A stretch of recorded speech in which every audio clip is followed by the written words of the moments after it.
안녕하십니까. 한자는 표문자이다. 어떻게 해서 표문자가 되는가? 이에 대한 표만자 원리는 일획부수 한자 6개에 내재합니다. 일획부수 6개. 한자에서 기본에서 기본이 되는 문자이고 근원이 되는 문자이죠. 모든 문자들이 여기에서 파생되어 갑니다. 즉 뿌리에 해당되는 문자입니다. 우리는 지금까지 이것이 가지고 있는 의미를 모르고 학습하여 왔죠. 6개가 제시되고 이에 따라 훈과 음이 제시가 됩니다. 그럼 여기서 공통적인 특성을 추출해 보면 이런 것들이 있지요. 종성이 니을로 끝나는 문자가 있다. 이것이 몇 개입니까? 4개죠. 정리해 보면 이렇게 되죠. 그러면 여기에서 초성을 없애봅시다. 이렇게 일, 열, 을, 월. 이것이 상당히 함축적인 의미를 가지고 있지요. 요 4개의 문자가 한글 모음을 축약해서 제시해 놓은 겁니다. 그럼 여기서 보시면 우리가 이런 걸 알 수 있어요. 한글이 모음 형태의 오류가 있었다. 즉 한자에 적용을 하려면 동성, 니을이 붙은 형태가 한자에서는 기본이다. 기본. 즉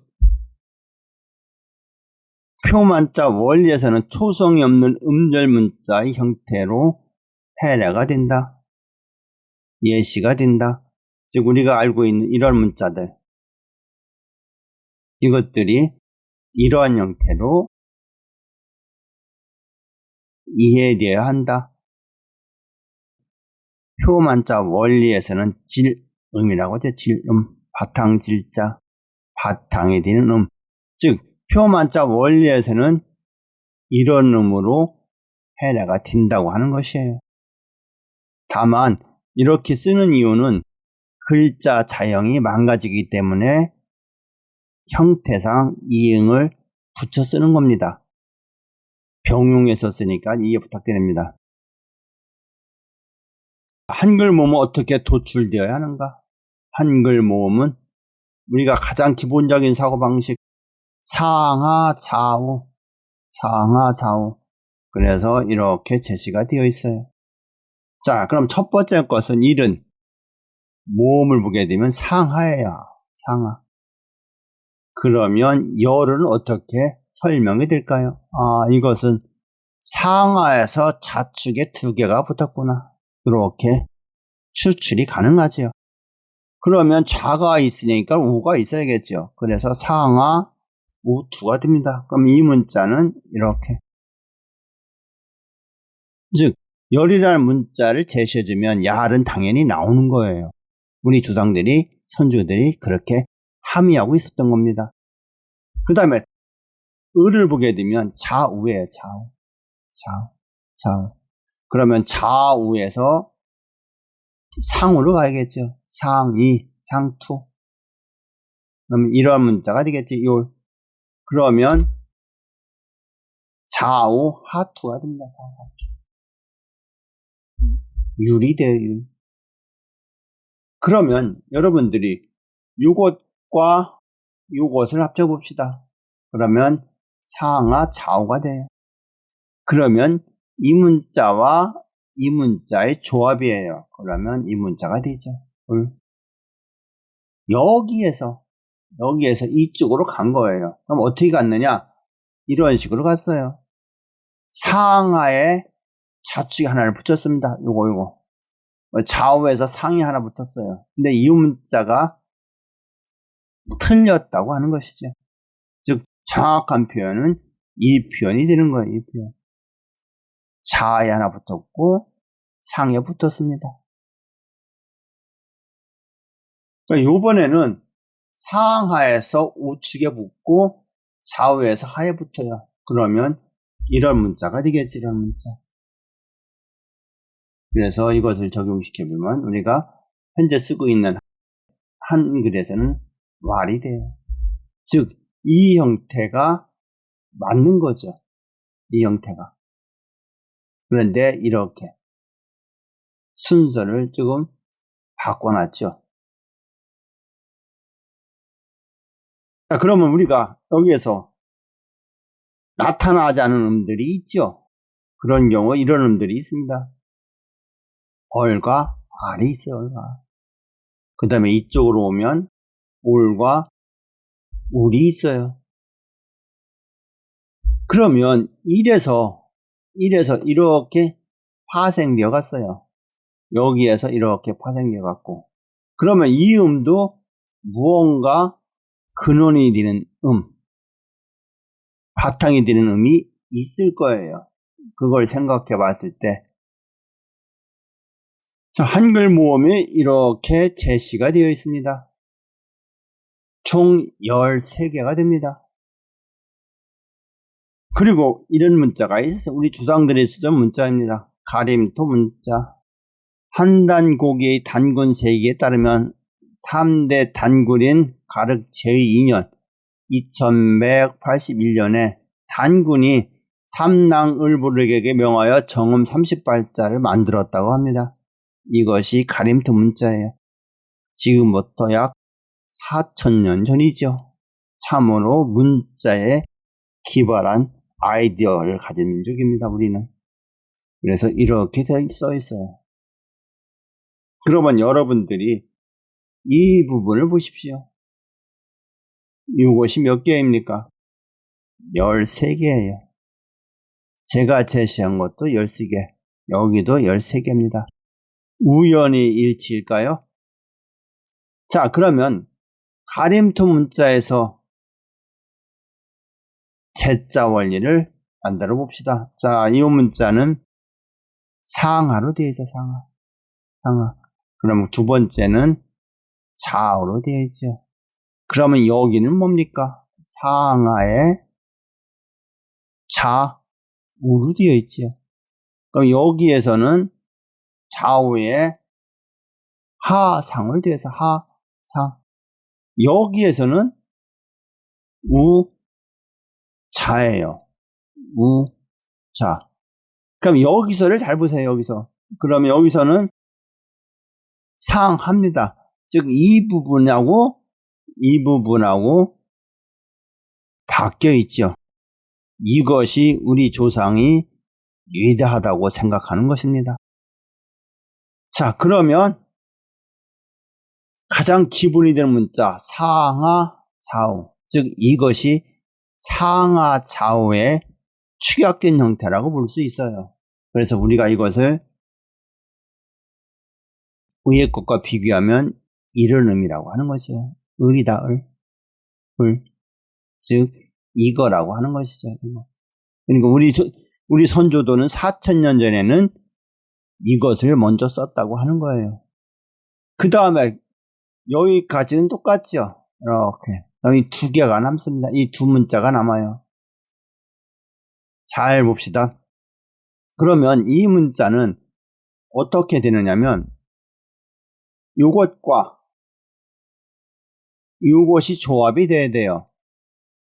그러면 이러한 형태가 되죠. 이런 형태. 이것은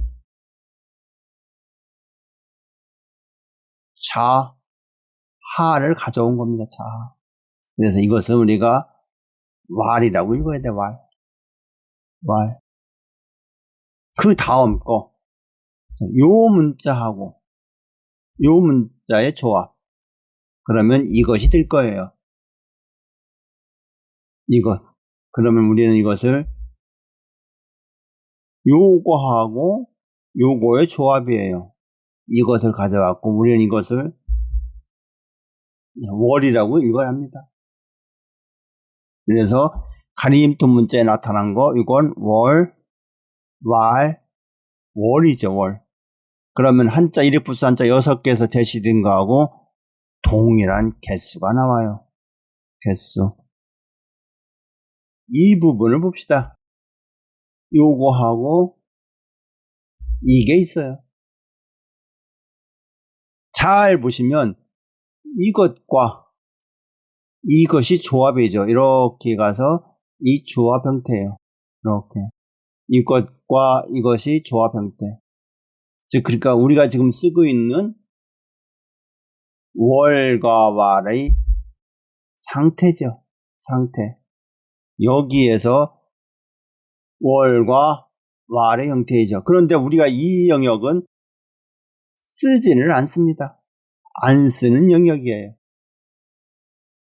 즉, 가림도 문자에서 이렇게 함의적으로 제시를 했고, 이륙부스 한자 6개에서 이렇게 음이 도출이 되었어요. 우연히 일치라고 하기에는 너무나도 완벽합니다.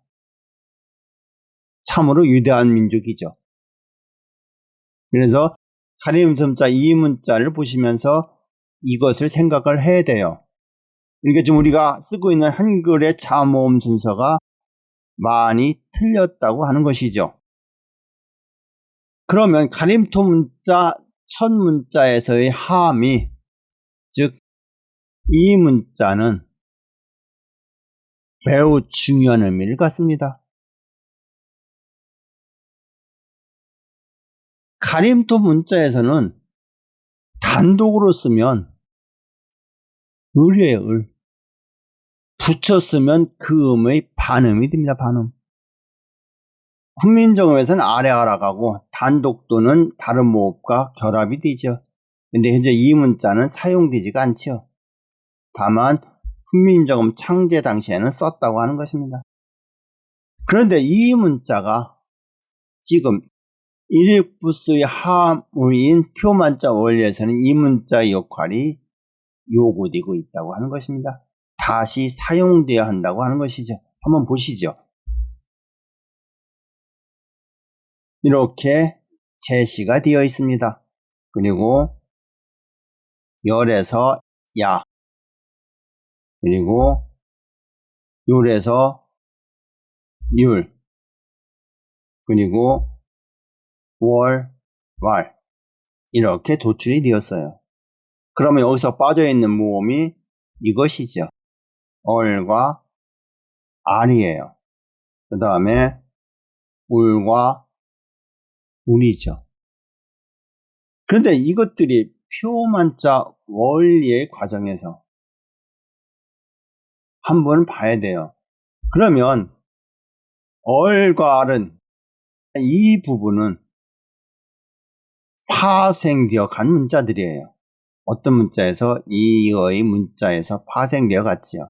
그러면 이 문자에서 파생되어 간 근원의 문자는 무엇일까요? 저는 이렇게 표현하고 있습니다. 이 문자. 그리고 이 문자.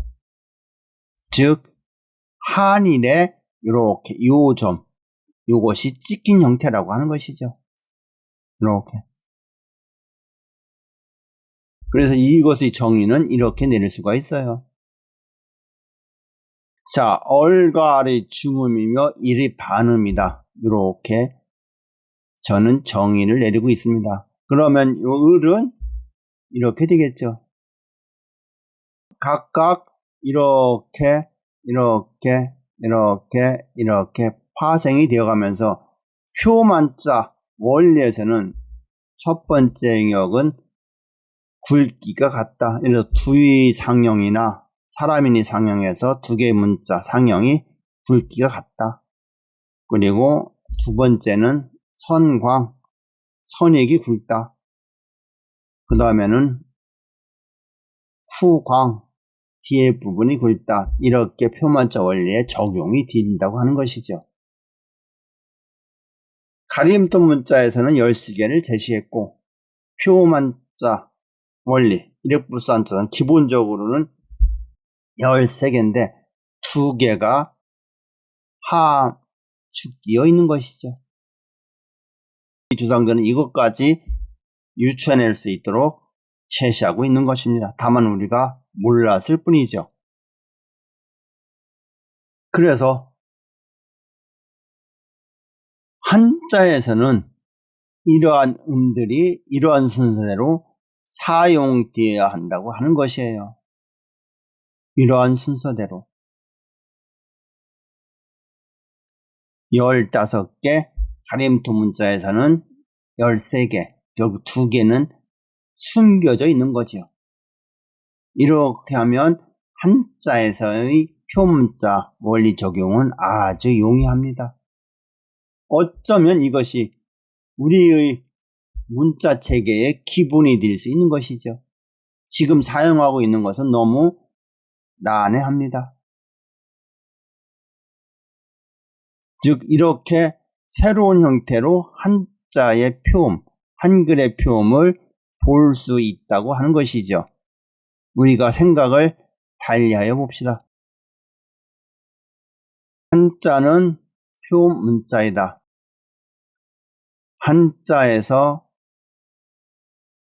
표음 문자화된 한자로 가자. 대단히 감사드립니다.